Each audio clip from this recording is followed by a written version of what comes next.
Lakini sikiliza, mahali pale alipoinuliwa Yesu Kristo, pale mpo kwenye mlima wa Moria pale. Ndugu zangu, sikia, hebu nikukumbushe, nimeshafundisha sana haya. Ndugu zangu, kuna milima miwili inazunguka mji wa Yerusalemu.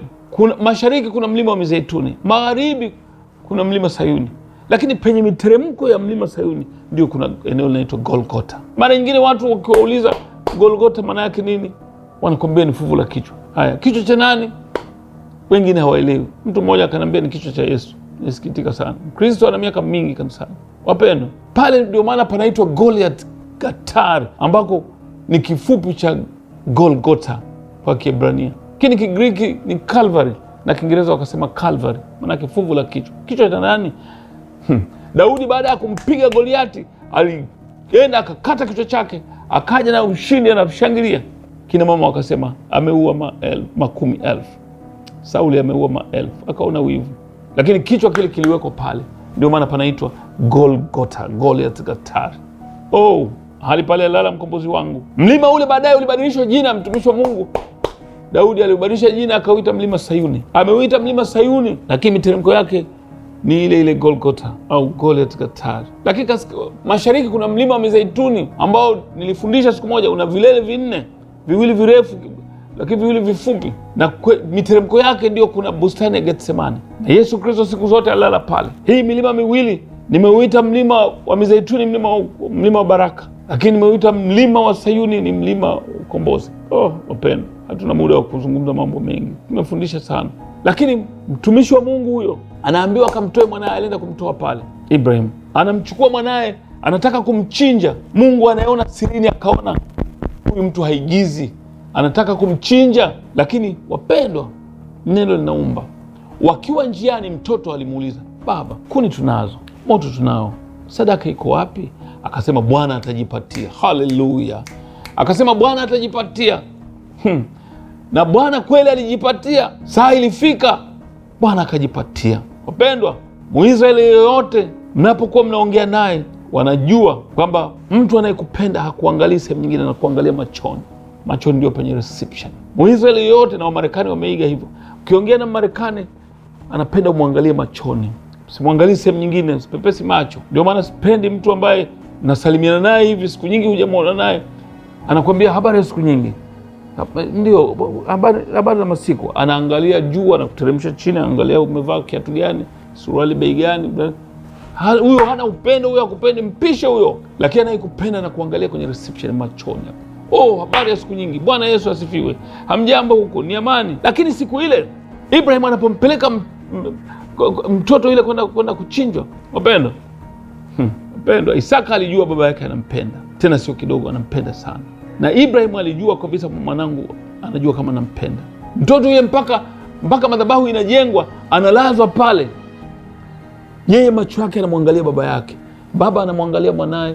Mwana anajua hana lolote baya la kunifanya, hawezi kunifanya lolote baya, anamwangalia tu, yaani macho ya matumaini, anamwangalia tu.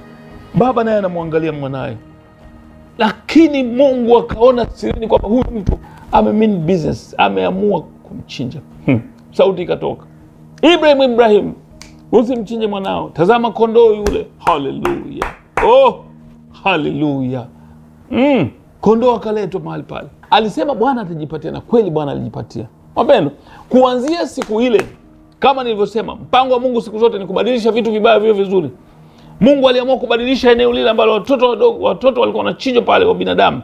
Asichinji tena mtoto wa mwanadamu, atangojewa mmoja atakayekuja huko baadaye, mwana wa Adamu, Yesu Kristo, mwana kondoo wa Mungu, aichukua dhambi ya ulimwengu, atakuja kuchinjwa mahali pale. Na saa ilitimia siku ile aliposema imekwisha. Bwana Yesu asifiwe sana. Alichinjiwa pale. Muda hautoshi ningekwambia mengi kuhusu pale eneo lile. Wapendwa, lile eneo ndilo eneo ambalo siku moja Daudi aliamua kuwahesabu majeshi yake, jambo ambalo ni kosa, kwa sababu vita siku zote ni ya Bwana. Lakini anataka kuhesabu aone majeshi yake yana nguvu kiasi gani. Msaidizi wake Eliabu akamwambia Bwana, usihesabu. Akakataa, akahesabu. Kosa. Mungu akasema chagua, aidha tauni au njaa. Akasema basi Bwana lete tauni. Tauni ikashuka, watu wakafa. Akalia, Bwana basi uniue mimi Bwana. uniue mimi, basi nimekosea kuwahesabu watu. Vita ni yako Bwana. Akamwambia nenda toa sadaka, weka madhabahu pale juu ya mlima wa Moria. Pale pale aliweka madhabahu pale pale ambapo kichwa cha Goliathi kilizikwa. Aliweka madhabahu pale pale ambapo watoto wadogo walikuwa wakichinjwa pale, watoto wa kiume walikuwa wakichinjwa pale. Aliweka madhabahu pale pale ambapo tauni ilikoma baada ya kutengeneza madhabahu ile, na pale pale ndipo ambapo Yesu Kristo ameinuliwa mahali pale msalabani, ni pale pale Kalvari. Na pale pale jirani yake tu ndipo kuna hekalu lilijengwa la Mfalme Sulemani. Eneo hilo hilo, angalia palipo mahali pakuu. Mpaka sasa hivi ndipo kuna msikiti unaitwa Al-Aqsa ambao ilikuwa ni hekalu la Mfalme Sulemani. Lakini Biblia inaniambia kwamba kabla Yesu hajaja kuchukua kanisa lake, lazima litakuwa limerudi mikononi mwa Waisraeli. Bwana Yesu asifiwe sana. Ndugu zangu, ukisikia mwana kondoo wa Mungu ni Yesu, ndio dhabihu inayotosha. Hatuna haja ya kutoa dhabihu tena. Ukimwona mtu anakuambia lete mnyama, toa dhabihu, ujue ni tapeli. Ujue huyo hapana. Huyo si mfuasi wa Kristo. Anajua anayemfuata. Bwana Yesu asifiwe sana. Hebu tuangalie Ufunuo Yohana sura 20 mstari wa 3. Biblia inasema akamtupa katika kuzimu, akamfunga, akamtia muhuri juu yake, asipate kuwadanganya mataifa tena, hata ile miaka 1000 itimie, na baada ya hayo yapasa afunguliwe muda mchache. Ndugu zangu, hii ni habari ya millennium, wakati wa utawala wa miaka 1000, wakati Yesu Kristo anashuka na watakatifu mlima wa Mizeituni, amepanda farasi mweupe. Atakapokanyaga juu ya mlima ule, utagawika.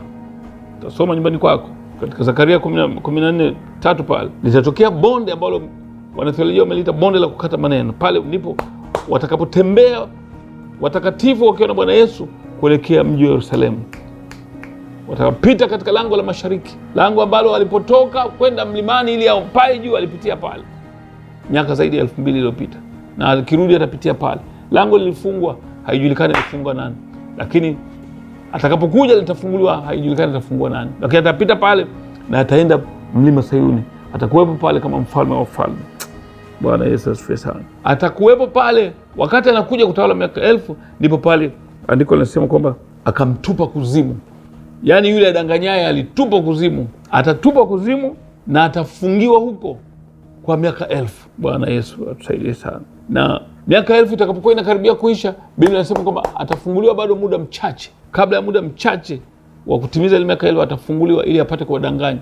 Ndiyo maandalizi ya vita ya Gogu na Magogu, mkuu wa Roshi, Meshek na Tubal, iliyoandikwa katika kitabu cha Ezekieli 38. Bwana Yesu atusaidie sana. Mtumishi huyu anadanganya kuwa mtu hawezi kutajirika leo kama hatoi kafara ya kuchinja mnyama kwa kumwaga damu, na mnyama huyo akishamwaga damu, basi nyama hiyo apewe maskini. Huyo anatumiwa na baba wa uongo au shetani, kwa kuwa tunao ushahidi mwingi. Watu wengi wanaenda China, kama alivyosema kwamba watu hawezi kwenda China kibiashara mpaka wamechina. Watu wengi hawajamwaga damu, hawajafanya lolote, lakini wanataja jina la Yesu. Na sio China tu hapo, wanaenda mbali zaidi ya China kibiashara, na wamekuwa mbali sana kiuchumi. Tuna ushahidi wapendwa. Maandiko yametuonya sehemu nyingi kuwa na hadhari ya manabii wa uongo. Waraka wa pili wa Petro sura 2 mstari wa 2a, Biblia inasema, lakini kuliondokea manabii wa uongo katika wale watu, kama vile kwenu kutakavyokuwako walimu wa uongo. Wapendwa, kuna walimu wa uongo, kuna manabii wa uongo, kuna mitume wa uongo. Uongo na wachungaji wa uongo wamekuwepo.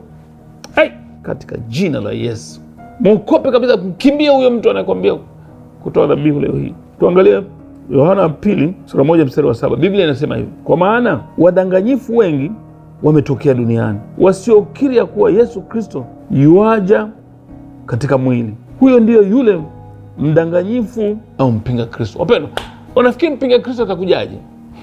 Tukiangalia habari za kunyakuliwa kwa kanisa na tabu ya Yakobo, unajua ule utatu mchafu ule, joka, nabii wa uongo, mpinga Kristo.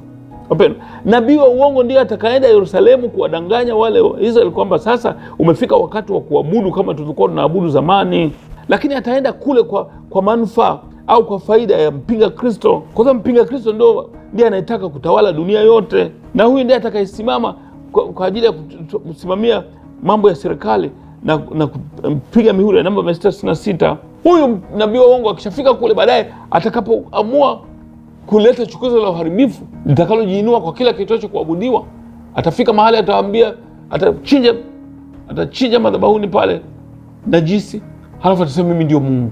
Lakini anamwandalia mpinga Kristo, wapendwa, na haya mambo yanaendelea. Yohana wa pili 1:7, kwa maana wadanganyifu wengi wametokea duniani, wapendwa, pamoja na huyo wasiokiri kuwa Yesu Kristo yuaja katika mwili. Huyu ndiyo yule mdanganyifu, tena mpinga Kristo, wapendwa. Huyu anayewafundisha Wakristo kutoa kafara leo hii ni mpinga Kristo wa kweli, kwa sababu Biblia imethibitisha sehemu nyingi kuwa Bwana Yesu alijitoa kuwa dhabihu ya milele, tena ya milele. Hivi milele maana yake nini, wapendwa? Nimeandika sehemu nyingine, ukisikia milele hakuna mwanzo wala hakuna mwisho, lakini ukisikia daima kuna mwanzo hakuna mwisho. Niende haraka, kwa sababu Biblia imethibitisha sehemu nyingi kwamba Bwana Yesu alijitoa kuwa dhabihu ya milele mara moja tu. Inakuwaje kuturudisha nyuma kwenye kuchinja kila mara? Maana yake anataka asiye na uwezo wa kupata huyo mnyama asiwe miongoni mwa waenda mbinguni. Jamani, tumwangalie sana huyo mtu. Hebu tuangalie Waebrania sura 9 mstari 26, na hili andiko la mwisho, Waebrania 9:26. Kama ni hivyo basi, ingalimpasa kuteswa mara nyingi tangu kuwekwa msingi wa ulimwengu, lakini sasa mara moja tu katika utimilifu wa nyakati. Haleluya! Amefunuliwa azitangue dhambi kwa dhabihu ya nafsi yake. Haleluya! Bwana Yesu asifiwe sana. Nyumbani kwako utasoma Waebrania 9:27 mpaka 28. Ndugu zangu, na kama watu wanavyowekewa kufa mara moja na baada ya kufa hukumu, kadhalika Kristo naye akisha kutolewa sadaka mara moja azichukue dhambi za watu wengi, atatokea mara ya pili pasipo dhambi kwa hao wamtazamiao kwa wokovu. Haleluya! Oh Baba, katika jina la Yesu nasema asante kwa ajili ya fundisho hili. Neno lako Baba ni taa ya miguu yetu, kutuongoza tunapopita. Huyu mtu aliyejifunza, aliyesikia mafundisho haya, Mungu wetu, neno hili likakae moyoni mwake.